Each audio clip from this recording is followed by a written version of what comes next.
Hi everyone. Welcome to this Friday morning session of the last weekend of our Children's Festival. Hi. So good to see all of you. How have you all been? It's been so long since I've done a live with all of you. And I think that's long pending. I'm going to do that. But before that, today we're going to, have a very interesting guest with us. We're just waiting for her to join in.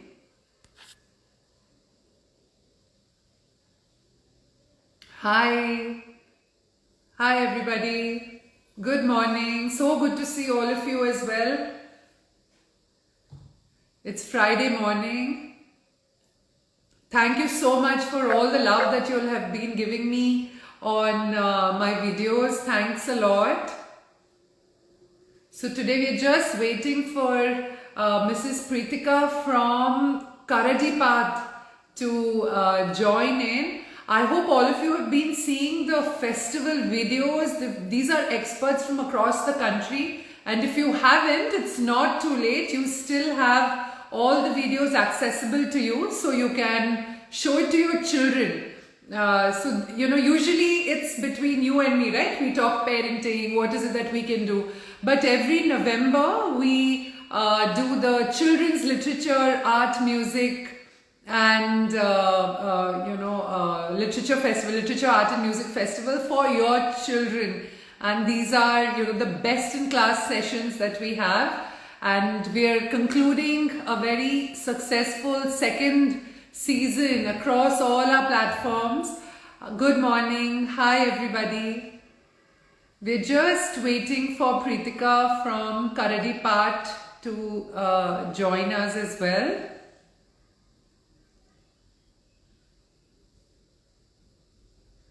So what's your morning like today? Give me your topmost thought.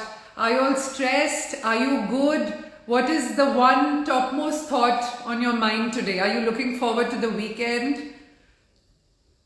What are you feeling right now on Friday morning?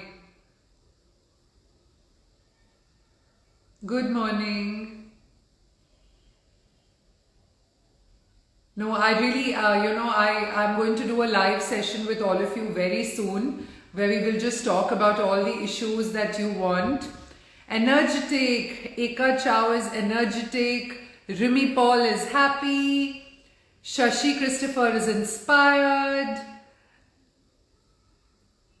Deep Sheesh is happy, stressed with kids admission, inspiring lives, okay, feeling good and energetic, happy, so many things on the to-do list, so much pending, absolutely, fully joyful, motivated, concerned. Yeah, I think there is a lot going on all our minds as well, right, with the situation changing every day. To all my friends in Delhi, please stay safe. We've been hearing about, the pollution and how it's affecting school kids. So please stay indoors and stay safe. And Madonna is from a different time zone and is sleepy. Oh, but I hope this session wakes you up. Okay, let me try and invite our guests. I think I have a request. Oh, yes, I have a request. I got so caught up talking to you guys, I missed our guest request today. But she's here, she's just about to join. Hi, good morning, Preetika. Hi, Dr. Pallavi. Wonderful to catch up with you. Absolutely. Very excited to catch up with you too. And my dear audience, thank you all for being here on a Friday morning for this session on raising a reader. This is something that all of you keep writing to me about, ma'am. What do we do about reading and how do we raise a reader? Before we get into this very interactive session, I'm going to introduce our guest for today. But guys, keep your questions coming in. So I'm going to, moderate and, pose these questions to our expert today. My voice is not clear, or whose voice is not clear? Is it fine? It's very clear. Yeah, I can hear you too. So let me quickly introduce Pritika Venkatkrishnan is the Vice President of Product and Training at Karadi Path Educational Company and is involved in the creation of English language programs for early childhood, schools and teachers and skill development sectors. She has taught English literature at Stella Maris College and in Chennai and has the expertise in syllabus formation and curriculum design. She has researched into women's writing and poetry from India's northeast and has presented papers at Jamia Millia Islamia New Delhi and the Helsinki Poetic Conference in Finland, among others. She has published articles and anthologies, journals, literary review sections, and conducted over 500 workshops for school leaders and parents. Who better to talk to all our lovely parents today on what it takes to raise a good reader? Pritika, a very warm welcome to you on To Get Set Parent with Pallavi. And we have been enjoying the storytellers and all the sessions from Karadi Tales as well. So thank you so much for being here today. Thank you. It's a pleasure, Pallavi. We've been watching all the work you're doing for parents over the last couple of years and are very inspired by it. I think it's the need of the hour too. Thank you. I think, the saying rings true when they say it takes a village to raise a child. So, all of these, whoever the child, it seems to be a collective responsibility of society to make sure that the correct input is given to children. So jumping right in, can you, for our audience, clear what is Karadi Tales and what is Karadi Path? Are they both storytelling organizations? Is there a difference? So Karadi Tales, that most of you would already know of, is India's pioneering audiobook venture that was launched in the late 90s by three people who were very passionate about music, about literature, and about children. That is Shobha Vishwanath and Narayan Parashuram. So they sort of, came into this space with this children's publishing house, bringing in the Indian traditions of storytelling to change, I would say, the landscape of children's literature in India. For many of us who've grown up on the staple of British children's literature, we know what Amar Chitra Katha did, bringing, our folk tales and mythology and, history in the form of comics. So Karadi Tales was a similar watershed moment, I would say, in the 90s, when it was founded, bringing audiobook to children. And audiobook, not just as audible as we allowed, but as a carnival, with song and music and mime and so on, which captures the ethos of the Indian storytelling for a child. And Karadi Tales began with a lot of story adaptation. So Karadi Tales is a children's publishing house and a pioneering audiobook venture. Karadi Path was formed, Karadi Tales is in its 25th year now. And Karadi Path was founded as a result of, a serendipitous encounter that the founder had, Mr. Vishwanath. 10 years, little over 10 years after Karadi Tales was formed, when he was in Dharavi, and he had seen children in Dharavi, in the slums of Dharavi, speak 3 to 4 languages. And that, sort of the moment when the apple fell on his head and he thought, why is it that we are struggling with languages in schools when the child in Dharavi is showing us the way? So this is that one idea which is taken off today as Karadi Path, which is curated learning experience, language immersion that has been adopted in over 5,000 schools in India, spanning across tribal and rural areas of India too. So that's the distinction. It's the same parent company. But so Karadi Path is the school outreach program and the curriculum centered program. Absolutely. No, wonderful. And I think this is exactly the question on everybody's mind, right? What is the connect between language development and reading? For example, a lot of mothers write into me that, I'm not confident in English. Is it okay for me to speak in my mother tongue? So in India, we're blessed with such a diversity of languages.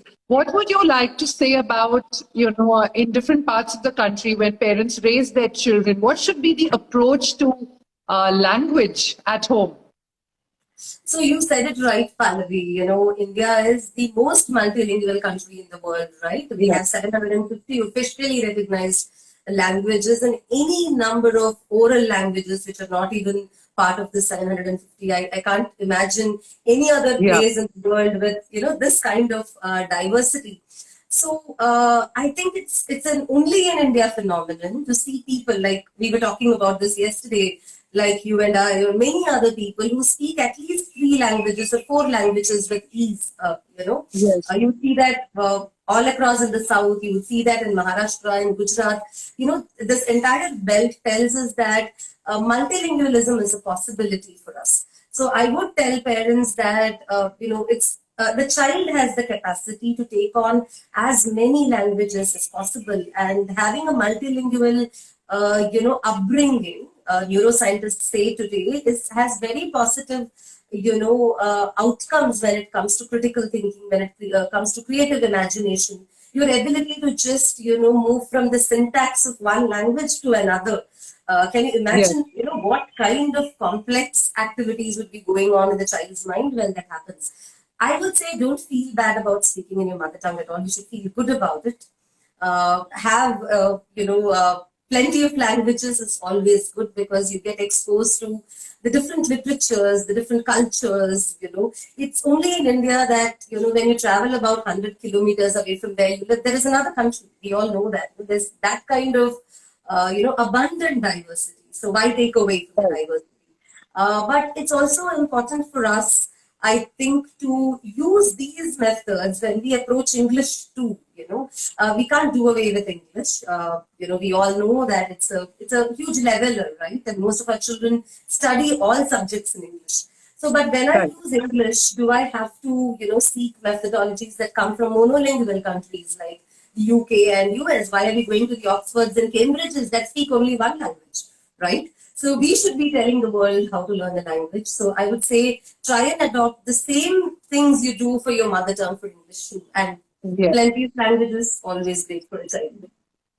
Absolutely. I think this is in early learning theories. We always say the more the languages, neuron development happens, and children are capable of absorbing up to 6, 7 languages. As somebody brought up in Bangalore, I know 5 languages because there was nothing else. I mean, you had to learn 5, 6 languages. Classrooms were so diverse. You had to speak to, your vegetable vendor. Your parents spoke a different language, school, and you had second language. So parents don't hesitate, and I think that extends to reading also, right? The books that you pick up. Absolutely, Pallavi. In fact, what you say so casually that you speak 5 to 6 languages. I'm sure if someone hears of it in the US, they would fund a Harvard study on you because it's such a not done thing in the West. But for all of us, it's so casual. I speak a language to the sabzi wala. I speak a different language to my grandmother. I interact in a different language with my colleagues. And as Indians, I think we have an ease with which we move from language to language. And I would agree that applies to reading too, because I grew up in a very multilingual reading household. My grandfather was a scholar in Sanskrit and English, and he had this library that he would like to show off to people, and he would just reel off lines from the literatures of different languages. And my grandmother was a voracious reader, and she used to read a lot of historical fiction across languages, which means I learned binge reading in the vernacular, from her. So I would say exposing the child to different languages and reading is equally important, but without using the translation method. Like if I'm reading something in a language, don't translate the word to another language. Reading translated literature is great. So I'm all for our bhasha traditions and a child being exposed to the styles of different languages, right? There is a nuance that you have when you read, say, a Kalidas, or when you read something in Hindi, when you read a Premchand, when you read an Ismat Chughtai. There is a certain nuance when you read Tamil literature. So there are these cadences of these language languages that a writer captures. Why deny a But child you know what you so easily say, Pritika, that, you were brought up on the staple diet of literature, or even all of us, I think growing up in the 80s and 90s, there was nothing much else to do except read, whether it was comics or storybooks. But, let's cut to the chase of children of today. Right. I mean, they're growing up in a very, very different environment, and they're tugged from all sides. The school, there's extracurriculars, there's screen time. So, I want to take this in, you're an early childhood expert. So, when it comes to reading, what are those 3 or 4 things that you think parents must do in the first 5 years, in order to raise a reader at home? I get what you're saying, having being raised in the same decade as, I think we share the decade, and there wasn't much else to do, I would agree. But to read, especially in some, very privileged households, I would say, where I say privilege not in terms of economic privilege, but I'm talking about the privilege of having people who read, literate people who value reading, around us. Why just the children of this generation? Look at the parents of this generation. I've always asked parents, what is the last thing you read? And most often they tell me it's a WhatsApp message, right? That's what we read last. We're not in a position to say I read a book. So one thing that we need to do to raise a reader in the age group of 1 to 5 is to believe that you can take reading to a child as young, as young as when the child is 2 months old. And I've seen this in my nephew. My nephew did not know any English. Growing up in Germany, in Frankfurt, and then we gave him some of these audiobooks, and in no time, this little kid was able to actually pick up a book and read. So the possibility of a child is immense. So it's very important for us to not think my child is, 3 years old, I'm going to give only 3-letter words to my child. Or my child is 3 months old, so I'm going to only do, all that. You can actually pick up a book and say, deep in the forest, the mighty lion, the king of the jungle was fast asleep. It's okay to say that, reading aloud is extremely important for parents, because before children become readers, they have to be read to, right? So every day, if you can create, an hour when you would do nothing else, not check messages, not do anything, but just pick up a book and read, and use read aloud time as bonding time. I think that's one thing I would tell parents. A few other things are, you need to build print literacy before you take them to reading books. So now print literacy is not just about picking up a picture book and reading or a storybook and reading. So whenever I take my child out to a walk, point to the billboards, point to everything where you say, that has words, and tell them what they are. You can play a very simple treasure hunt at home, right? I can say, okay, the word for today is strong. I'm going to put it on the table, on a flashcard, and you have to go find this word strong, anywhere in your house. So I just run around. Maybe I would pick up a Vicks bottle which says strong, or an Iodex bottle which says, or I may pick Fevicol which says strong. So that is building a print literacy by, sight. That's extremely it's a simple game any parent can, play at home.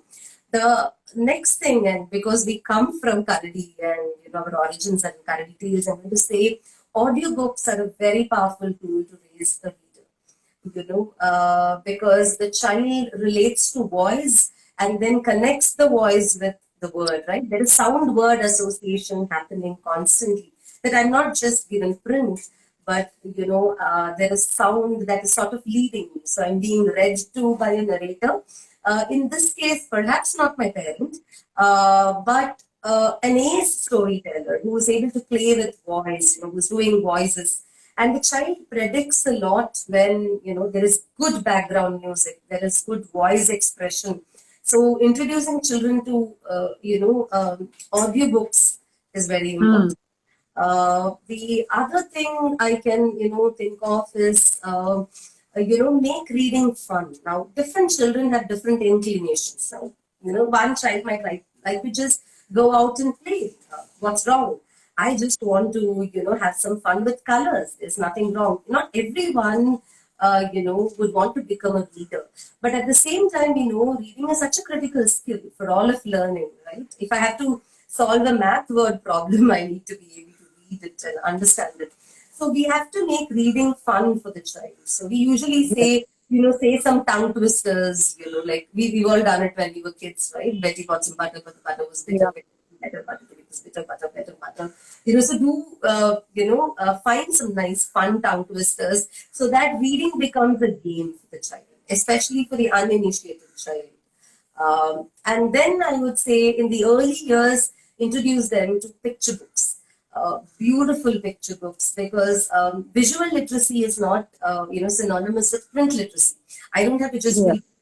The child reads pictures, right? If you give a picture book to a child, the child may not have already started reading the words, but the child is able to make out what the story is just by looking at the pictures. So I would say introduce them to plenty of picture books. We know of Eric Carle, Maurice Sendak. We have all of Carl Details as picture books.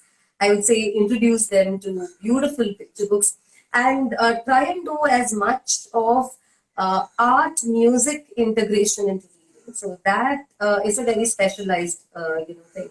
So how do you integrate art when you introduce a child to a picture book? You're integrating it, right? I'm not doing a separate art class, or I'm not doing a separate music class. But when I listen to the story, say for instance, the story is set in Rajasthan, and if the folk tunes of Rajasthan are evoked when I listen to the story, you're sort of not doing a cartoon which, creates zombies, I would say sometimes, telling it all, but I'm just giving the right trigger for the child to visualize. So, the imaginative powers of a child, giving them, integrating music into reading. Can I take a paragraph and try and mime it? Can I take a paragraph from a story and can I set it to tune? I think these are little things that parents can do. Some may need support to do it, but no, these are beautiful, Pritika. There's so many. I mean, I love the art and music integration because I think it transports the capability to imagine is supported by an overall sensorial experience that we take for granted. But the sounds, the smells, the sights, the memories that it can evoke are tremendous. And I think, what you mentioned, creating that ecosystem of reading and, parents, we spend so much money, on clothes and toys and outings. So, having, it also needs to attract kids. So, colorful books, a small library area, I always say create a small area, put some cushions on the floor, have a few shelves for the child and keep upgrading the books as the child grows and keep them challenged. So these are beautiful tips, Pritika. Thank you so much. Readers, listeners, I hope you've got a lot of these points. So we have some compliments coming in. Raghu Nan says, I have come across Karadi Path. It's a beautiful approach. Do share your questions here and I will ask Pritika. So we have a question about language again, that we speak Hindi and Telugu at home, but my son has not been able to pick up Hindi and English, and what should we do about it?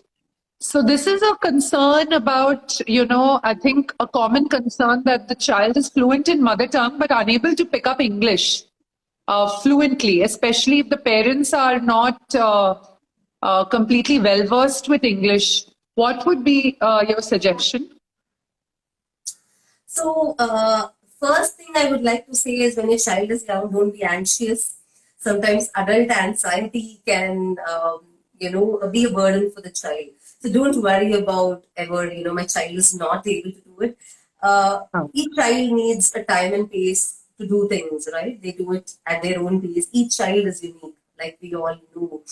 But when you look at language acquisition itself, we usually say that it's the ecosystem which makes the acquisition possible for any language. I think all of us know that it's not our grammar textbooks or our worksheets that made us learn a language. In fact, I'm going to ask everybody here, what is the word for preposition in your mother tongue? Do you remember it? And I'm sure we're all fluent users for mother tongue, right? And I don't know it in my own mother tongue, which is Tamil. I don't know the word for preposition, but I speak my mother tongue very well. So most fluent users of language don't know parts of speech or don't know these labels. They just speak. It's instinctive. Yes, intuitively they speak, and they are part of a listening ecosystem. So any language acquisition starts as noise. So if I have to learn Spanish that I don't know, if somebody's going to speak Spanish to you, it's just noise to you, right? You don't understand any Spanish. So this whole process from noise to meaning making is language acquisition, right? So I'm starting to make sense of these sounds. So that process, how do you enable the process? Only an ecosystem can enable the process. You can do it using voice expression. I can just say, come here. So it's the mind here that's made the child understand, predict what I'm saying. You can use facial expressions and you can say, no, I don't want you to do this. So the child understands what no, I don't want you to do this means. You can use pictures and so on. You can use body-mind movement to make language happen. But what, a parent in a non-English speaking household requires is definitely tools. They need to have, tools of audiobooks, I would say, because the primary tool you require is the sound listening environment. Or you can play something, there are many of these BBC videos for children. If you just play them, though I'm not very comfortable with the accent, or training our children in British and American accents, for neutral Indian English accent, you can go to Karadi Tales. But listen, keep listening. Just play these storybooks at home as audiobooks. It's okay if your child does not make sense of it. It's okay if they look out of the window. It's okay. But English is happening in the household, right? The sounds are around. When the sounds are around, eventually and miraculously, the child will move towards language acquisition. But I think you would need tools. You would need reading tools, which a parent, not as a teacher, but as a facilitator can apply and use at home. And the parent needs to pick the right tools. Yeah. No, I keep sharing, dear audience, the good cartoons that kids can watch because, today British series like you have the Ben and Holly and the Peppa Pig. Even if kids don't, pick up the accent, which you anyway don't want them to, the correct pronunciation is something which is very instinctively absorbed. So that works. Blippi is a great series. So I think exposure to these plus audiobooks is a great takeaway. So you don't speak it. And in fact, sometimes it's, more harmful to speak it wrong and, get the, correcting the wrong pronunciation, takes a lifetime of effort. So it's great to, absorb the right language earlier. There are questions of slightly older children, this 8 to 12 age group of children where they're a little out of your control. They don't listen to everything that you say because they have their own personalities and their whole schedules chock-a-block. How, what would be the ideas to get, the preteen kids interested in reading because, now they're aware of how to handle the YouTubes and the, go online and spend time on the tab and the video games. So what can we do with the slightly older ones? Okay, that's a Herculean task because we all know working with younger kids in a certain way, they're still within our universe. Now, we had children who were creating their own universes for themselves, right? They will be at a stage where they don't want to listen to parents. But I think this is a stage when role modeling helps a lot.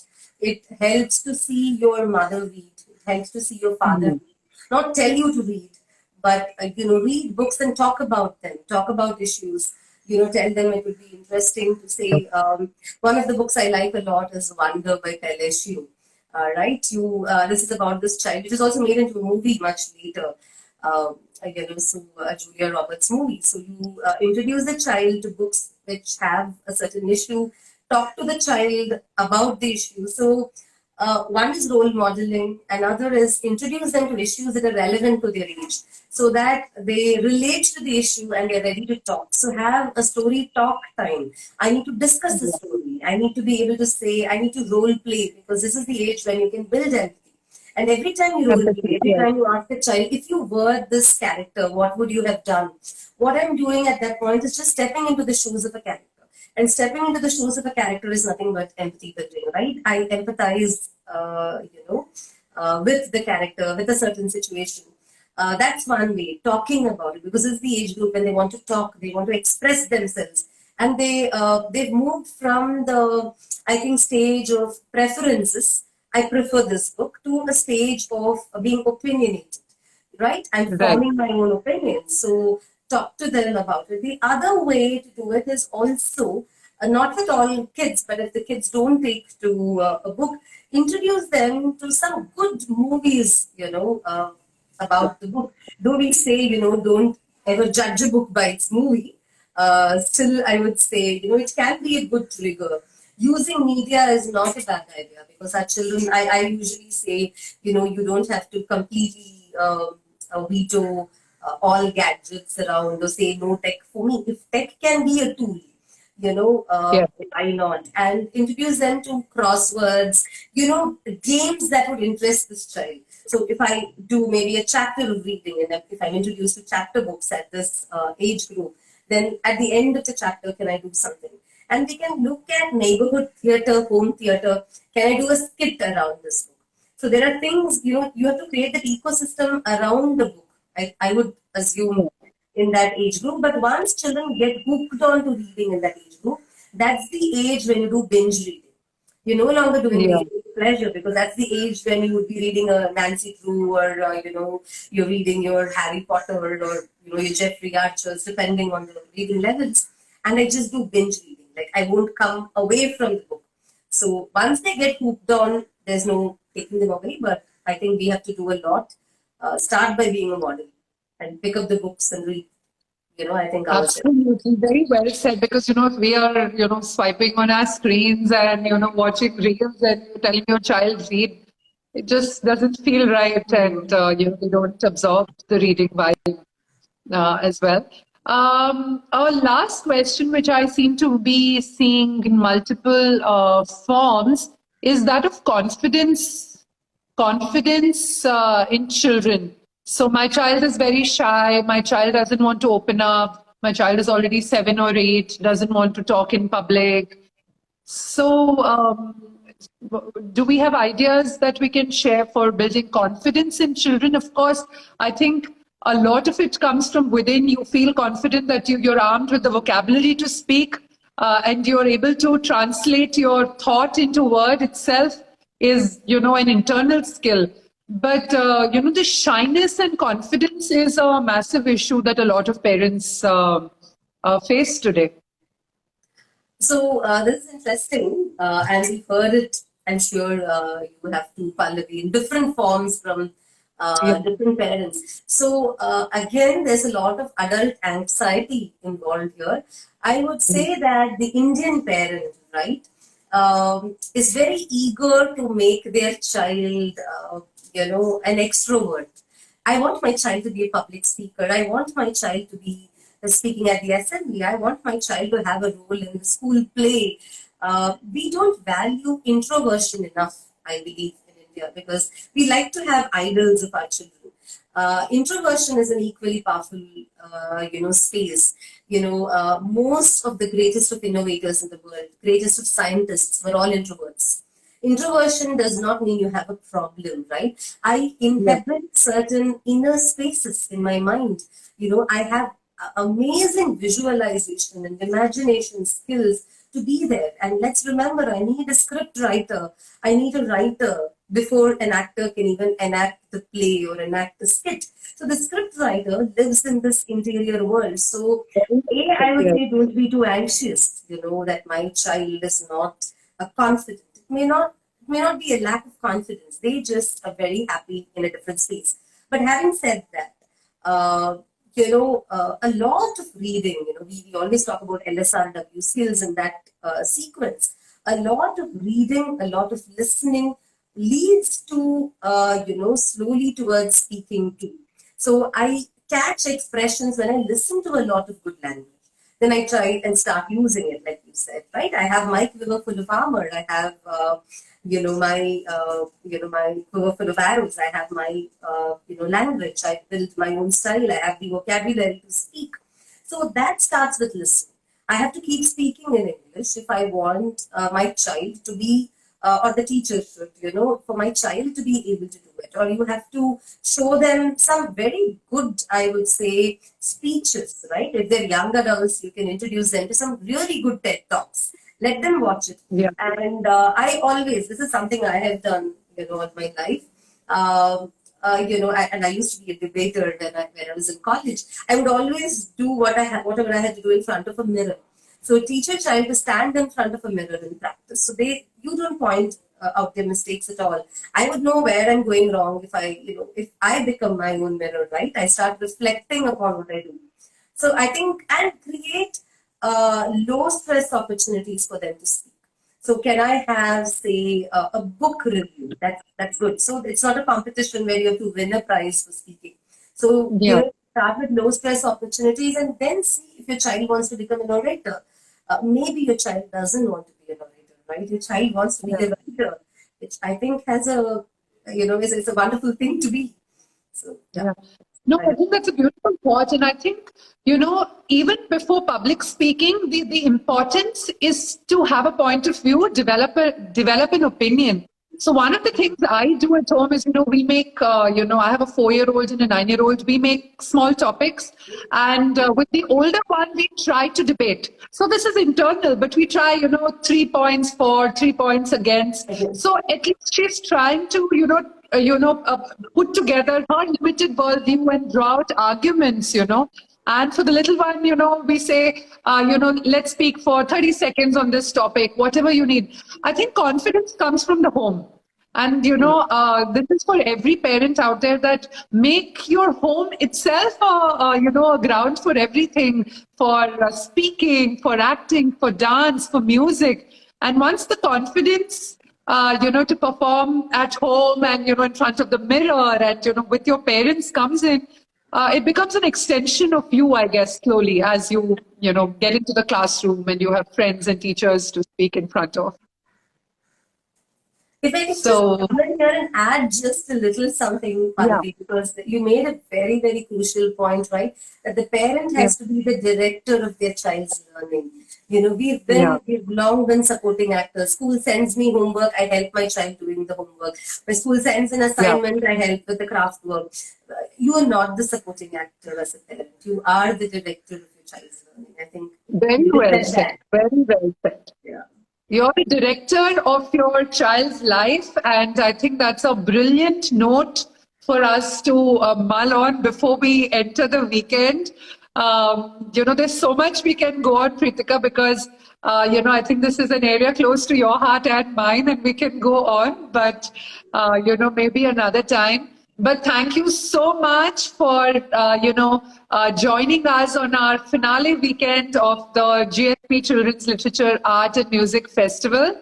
And look forward to a continued association with Karadi Tales and Karadi Path. Honored to have you here, Pritika. Likewise, thanks a lot, Pallavi.